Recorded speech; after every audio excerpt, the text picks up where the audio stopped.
Hey guys, welcome back. So today we are going to be talking about what is the six-pack formula, and we're going to be talking a little bit about belly burning exercise. Now, we're going to come back to this. We are going to first start off by talking about a hormone that you release based on the intensity of the exercise. Okay, that is like a fat burning gas pedal. All right. And what this hormone is adrenaline. Okay, it's what binds to the beta and alpha receptors that we talked about in the other slideshow. And when you release a lot of adrenaline, it will bind with these beta receptors and burn it up like crazy. However, when it's around with alpha receptors, it won't burn off as quick, as we already learned.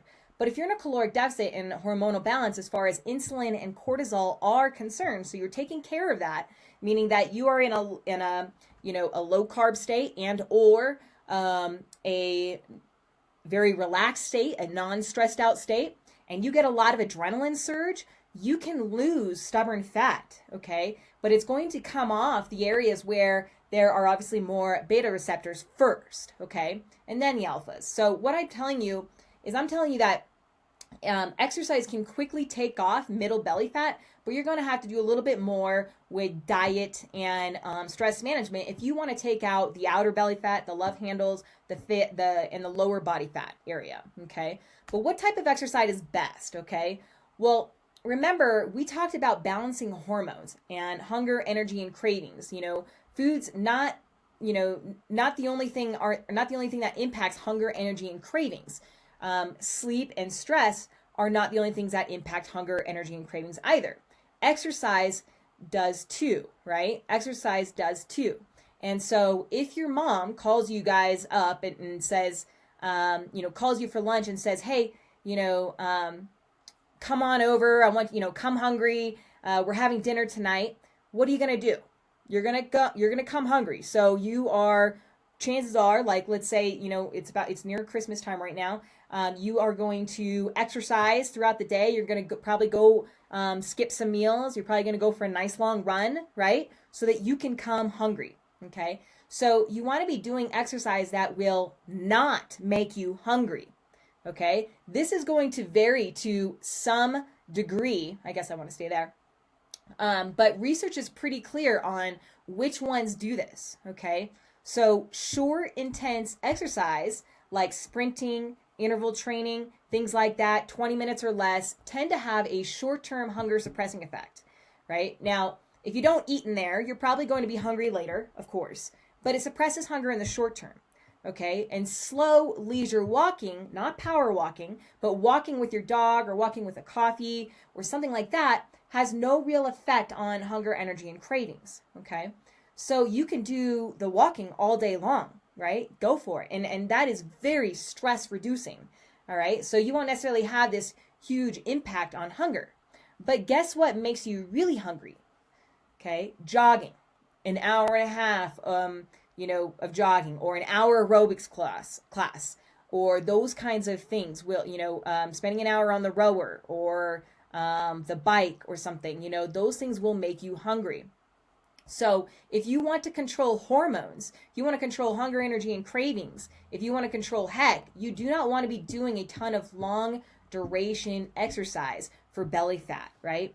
And for several reasons, because it has a big cortisol producing effect and it may throw off your hunger, energy, and cravings.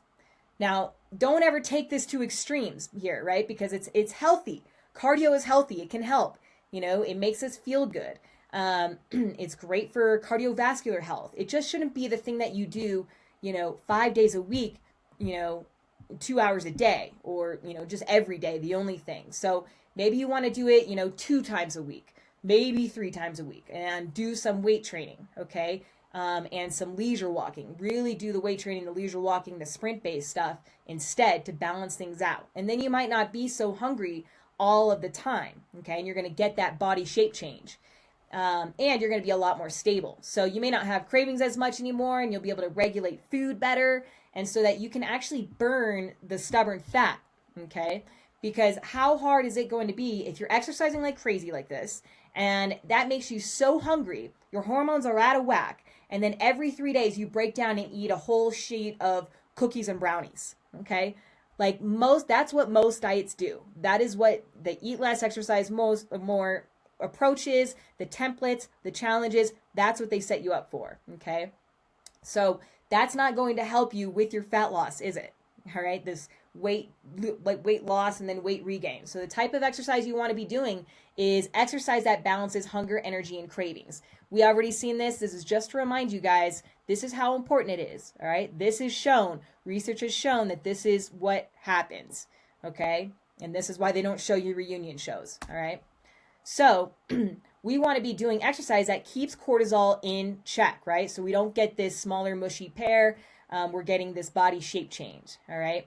And that tends to be short, intense exercise or very low intensity, long duration exercise, and not too much very long, moderate intensity exercise, okay? And Time Magazine had this article back in 2010 or 2009 all about how people who go jogging on treadmills for hours a day, you know, the people they're just doing cardio, okay? And they crave cupcakes, right? They are actually literally thinking about food as they're running. And that's what stress does to us. Exercise can be a form of that kind of stress. Too much stress can do that. So too much exercise in general, even if it is the short bursts, okay, that it'll increase your hunger, energy, and cravings. And many of us in this room who love exercise, you know, oftentimes get into that exercise is, stressed trap, and therefore can't get the exact results, you know, we would like to.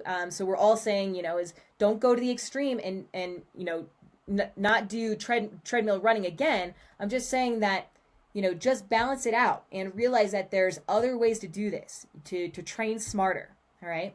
So your 6-pack formula is this. All right. Actually, no, sorry. This is your belly fat formula. Okay. So your belly fat formula is SS plus F times ST equals fat belly. Okay. And what that means, like as we talked about in last week's or the last lecture, is that sugar and starch, right? Sugar, starch, whatever, just starch in general, both the same thing, plus fat. So the fat storing atomic bomb times stress equals a fat belly. Okay. All right. And then the 6-pack formula is this: P plus V times W plus SE equals 6-pack. So that means protein and vegetables, okay, plus walking plus smarter, or times walking plus smarter exercise. So sprint-based stuff, not too much, right? And maybe just a sprinkle of cardio. That's how you get your 6-pack. Leisure walking, weight training, sprinting, sprinkled in with cardio in the mix. That'll, you know, those kind of things that a lot of us love. Getting 8 to 10 hours of sleep, and protein, vegetables, and water. Protein, fiber, water. All right, guys? That is your 6-pack formula.